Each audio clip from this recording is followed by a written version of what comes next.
Last year, as the channel began to grow, I was offered my very first ambassadorship by a company called GoRhino. Now, GoRhino has been around since the 70s, making steel bumpers and off-road gear for Jeeps and trucks, but then also they've been great partners with our police department, making bumpers for a lot of their patrol units. Now, I was contacted by GoRhino again, and they said that they were so happy with our partnership last year that they asked if they could extend our ambassadorship for Road Rash this year. And I was so excited. But there was a caveat. It gets a little bit sweeter. So this year, GoRhino was actually acquired by a company called realtruck.com. What does that mean? That means the catalog just exploded. No longer is it just steel bumpers for Jeeps and off-road vehicles, but it's all off-road products for all vehicles. Suburbans, Dodge, Toyota. If you've got an off-road vehicle, realtruck.com has off-road and overlanding products that you need for your rig. You can visit realtruck.com and take a look at their entire catalog, or just click the link in the description down below and you can take a look at all the stuff that they have for Jeep Wranglers. Now, with my ambassadorship this year, I'm super excited to be unboxing and installing today the rear stubby bumper to match our front GoRhino bumper. There's a couple reasons why we would want to do this. And I'm gonna start off by pointing out the obvious. Well, this thing is kind of old and dated, so we're going to be swapping out this old stock OEM bumper with the brand new GoRhino Stubby bumper. In addition, same as the front bumper, it adds protection and quality to the back of the Jeep when we're off-roading so that we don't destroy the back of the Jeep. You can add accessories and recovery points to the rear of the Jeep, and it's got a cool little foothold for those that carry a lot of stuff on top of their Jeep. You can open up that back door, put your foot on it, and stand up on that back bumper. Something that you really have to be careful with when you're standing on an OEM plastic bumper. Let's get this thing turned around, pull out this GoRhino Stubby rear bumper, and see what comes in the box. Now, this should be a relatively easy install. There's only a couple of bolts that holds this back bumper on. We'll just need to crawl under there, undo those. We should be able to just pull that bumper off and reinstall this new one. Let's open up this box and see what comes inside the GoRhino box.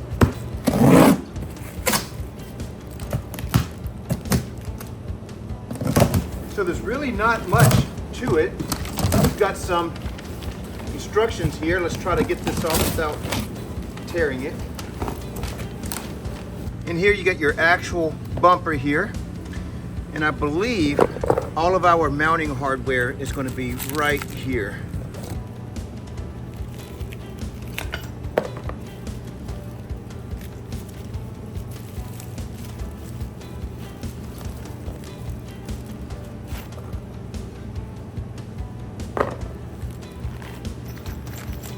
Get your mounting bolts here. Once you've unboxed it, double check and make sure you've got all of the pieces that you need to install. It's super simple. It's just the bumper, 2 brackets, some mounting hardware here. Now we can go ahead and start uninstalling the OEM bumper. So in order to take the rear bumper off, there's a couple of bolts over on this side. We're gonna have to take this tow hook off here, and we're gonna have to take this hitch off. And then there's a couple of bolts over on that side as well. Let's crawl into here and see what we need to take this hitch off.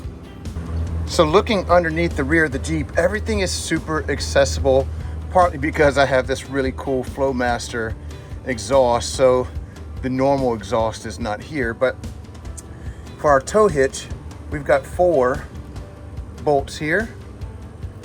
For our bumper, we've got this one here, and then there's 2 other bolts here. Let's go ahead and take this tow hitch off.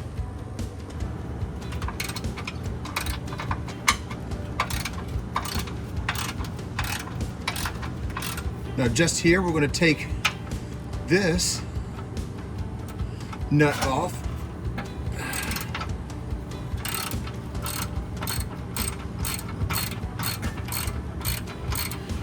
So this attaches just to the top of the bumper here. There's these two that actually attach to the bumper, but on this L bracket, there's two more that actually attach to the frame here. So we're actually going to remove these two so that we can pull this whole L bracket off with it.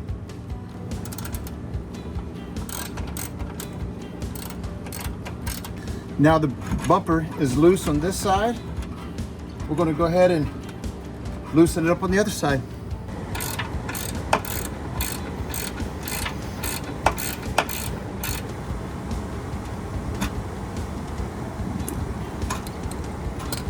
And that should be it. We should be able to pull this bumper off of the Jeep.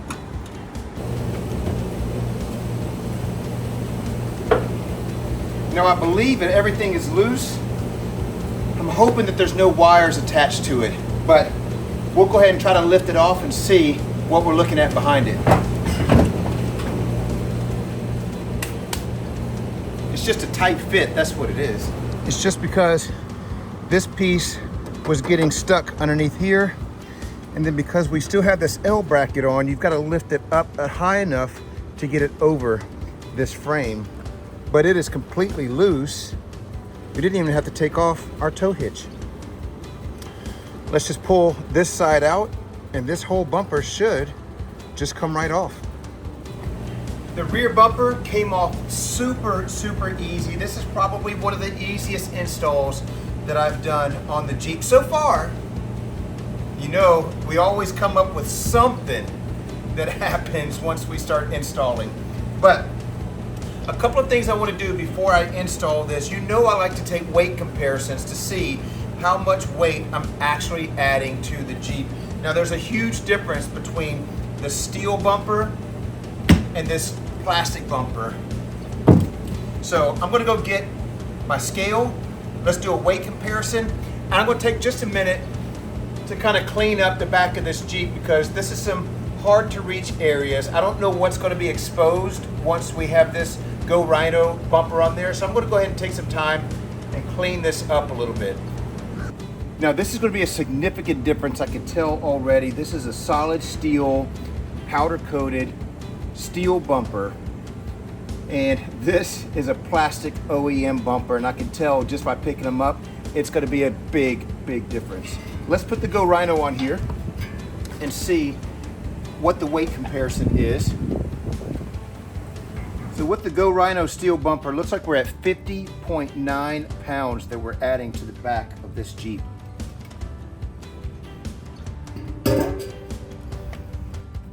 Now, as a laughable comparison, our OEM bumper that we just removed, 17.4 pounds. So we took off 17 pounds and added 50.9 pounds. Oh boy.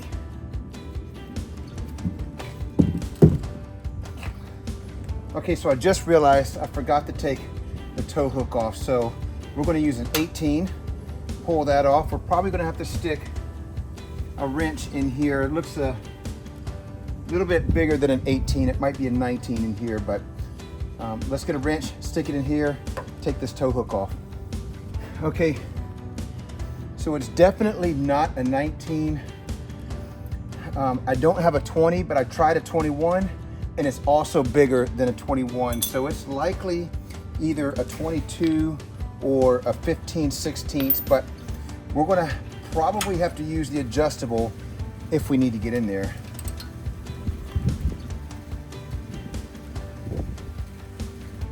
Looks like it's holding. We don't need to get in there right now.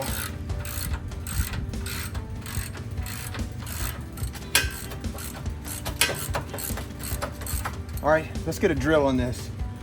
These are some long screws.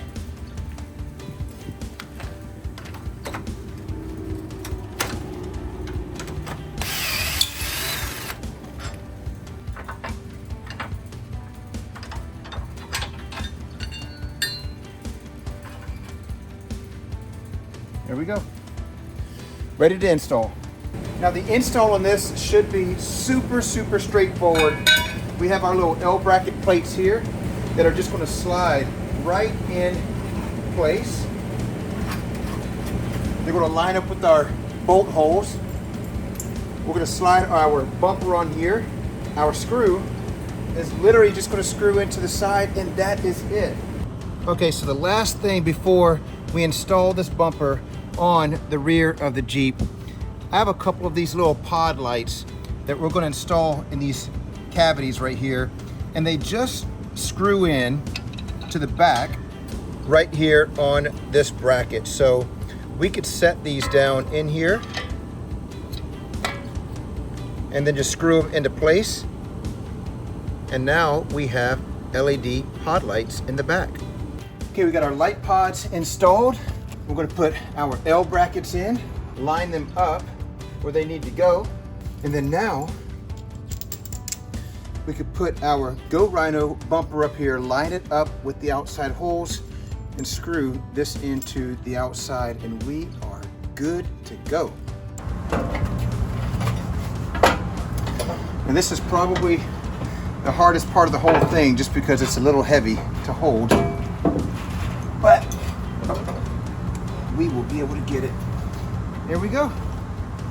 Now we can bolt our screws in on the side and get this thing tightened in solid. So we're going to pop these in just to kind of hold it in place right now. So if you feel just on the other side of this body, there's a hole, and you can stick your finger in it to hold that bracket in place while you get this thing started. Okay, so note to self, if you're installing this and you're going to be putting light pods in there, you have to put the bumper on first and then add the light pods. If you see, this is the screw hole to screw it into the frame, and you can't get to it because of the light pods. So I'm going to have to take this light pod off, screw it into the frame, and then put the light pod back on. Easy fix. There we go. Now we've got a couple of holes here where we're just going to add some factory bolts back in there just for some added security. We'll just add those in there and we'll be good. So once you have your last 19 bolt in the frame, we can go ahead and install our light pod. It just slides right in right there.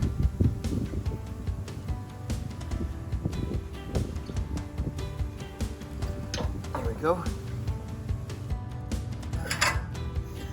And now we're ready to tighten down the other side.